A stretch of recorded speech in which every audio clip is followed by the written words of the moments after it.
docteur Agon, qui a un médicament, qui l'a proposé. Comment ça marche? Est-ce que les autres vous écoutent? Est-ce que c'est sérieux? Oui, c'est très sérieux et je suis très écouté parce que depuis le 12 mars que j'ai commencé à essayer de façon informelle à Ouagadougou, nous avons traité plus de 20 personnes. Devant moi ici, j'ai la liste de 15 personnes que nous avons recensées et de 6 ans à 62 ans. Et nous avons aussi mis sous traitement des gens en France, à Orléans, à l'hôpital de Orléans précisément. Et nous avons aussi des gens en Amérique qui sont sous traitement. Et nous avons aussi des gens en Italie, un groupe en Italie qui est sous traitement pour pouvoir rendre compte aux autorités. C'est pourquoi je vous précise. Apivirine contient 40 gélules. Et 10 gélules traitent les gens déjà. En France, tous ceux qui ont pris ce produit, et les 2 premiers jours, ils doivent être négatifs le 3e, le 4e jour au coronavirus. Mais ça serait révolutionnaire, pourquoi on n'en parle pas? C'est bizarre. C'est révolutionnaire, c'est révolutionnaire. C'est pourquoi le ministère de l'Enseignement supérieur et de la Recherche scientifique au Burkina Faso a mis sur place un comité et nous travaillons durement. Les tollés que vous avez entendus. Oui, parce qu'il y a eu beaucoup de tollés, les gens se disent non, ça marche pas, on n'est pas au courant. Non, c'est normal, c'est normal. Nous travaillons comme sous-marins, nous sommes en bas en train de travailler et nous ignorons les vagues en haut. Au Bénin, hier, le ministre de la Recherche, avec tous les recteurs des universités publiques au Bénin, avec tous les chefs de service, le Conseil national des experts à la recherche, m'ont reçu et on s'entend pour que le Bénin réponde au coronavirus sur le territoire africain avec une solution africaine pour pouvoir sortir et juguler cette pandémie. Maintenant, ce que je demande, c'est 2 choses. Nous avons demandé l'accord des Ivoiriens, des Maliens, des Béninois et des Burkinabés pour faire l'essai dans tous ces pays.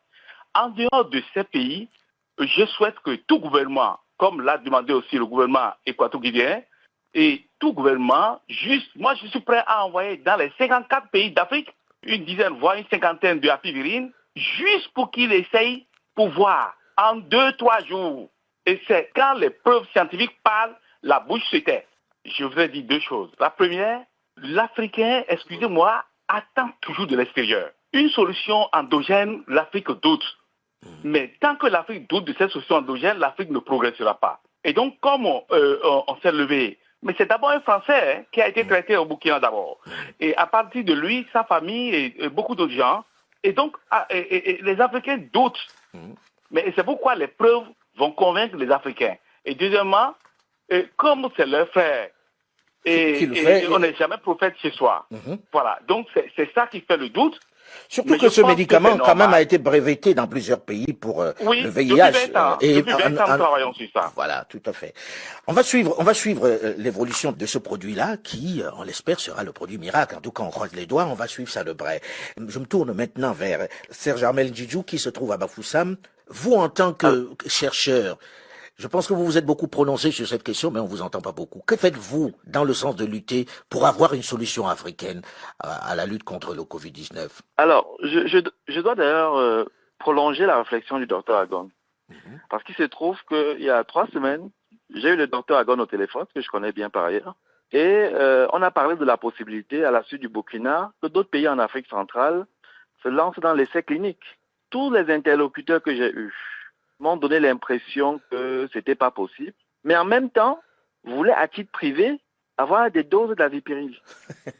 C'est-à-dire ils pensent d'abord à eux, ils veulent l'essayer eux-mêmes, mais ne veulent pas pour le grand public. Non, j'ai l'impression donc on serait dans une omerta où nos décideurs peut-être seraient coincés par des pressions ou que je connais pas, parce que je peux pas comprendre, m'expliquer que dans une crise pareille, il y a une opportunité.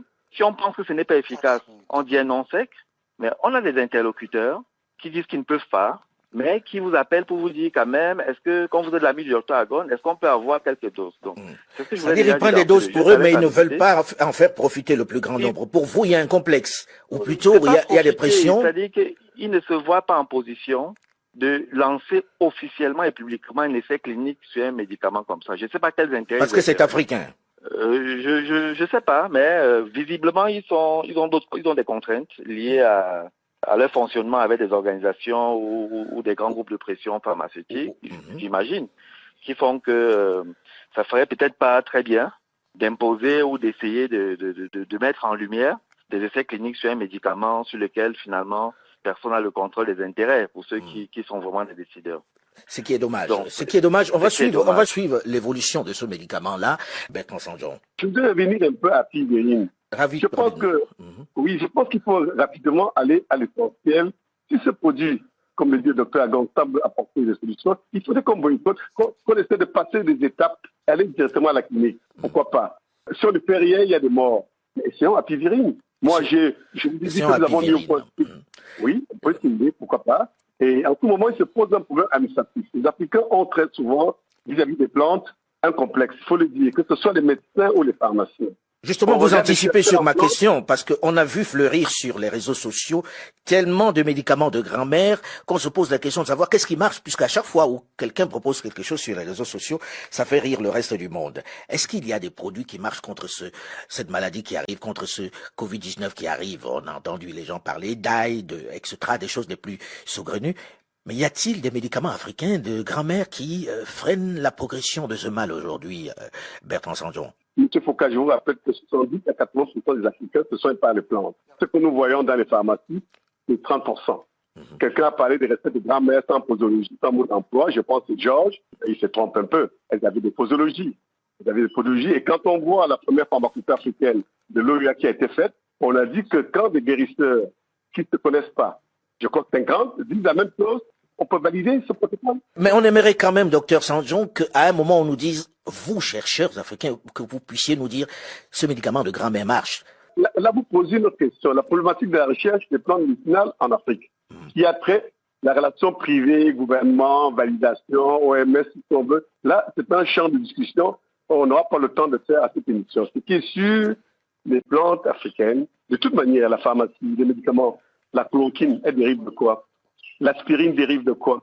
Le premier médecin qui était Hippocrate, mais on soignait avec la sauce qui est devenue l'aspirine, que le groupe Bayer a mis en aspirine plus tard. Les Égyptiens, au temps des pharaons, on les a protégés, les morts étaient embaumés par des plantes aromatiques, les burséraciers, les bosoniens.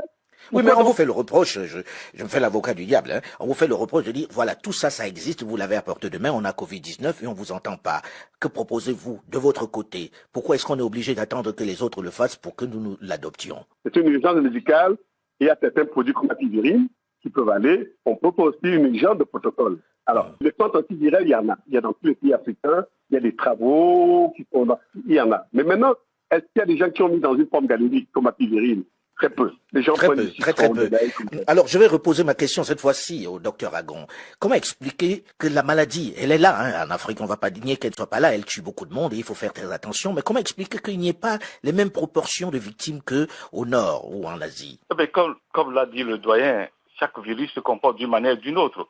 Mais ce qui m'intéresse, M. Foucault, Alain Foucault, c'est la réponse que je possède avec mon équipe au Bénin.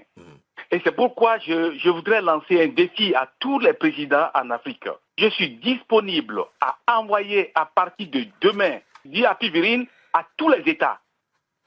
Juste pour observer pendant une semaine l'effet de diapivirine sur 10 malades.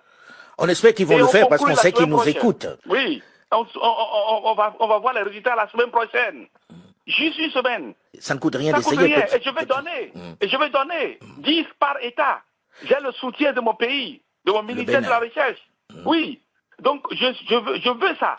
Bien. Quand les preuves parlent, la bouche se tait. Je dis, c'est criminel et déloyal pour moi de ne pas réagir, de ne pas apporter la solution et qu'il y a une évidence médicale depuis 20 ans. Donc, je voudrais que nous, Africains, que nous réfléchissions comme moi. Et Cheikh Anta Diop, la recherche n'est pas blanche. Elle n'est pas japonaise. Elle n'est pas chinoise, elle est humaine. Et nous pouvons résoudre notre problème par nous-mêmes et pour nous-mêmes. Et c'est pourquoi, à Pivirine, je voudrais donner 10 par État africain. Et une semaine après, on conclut.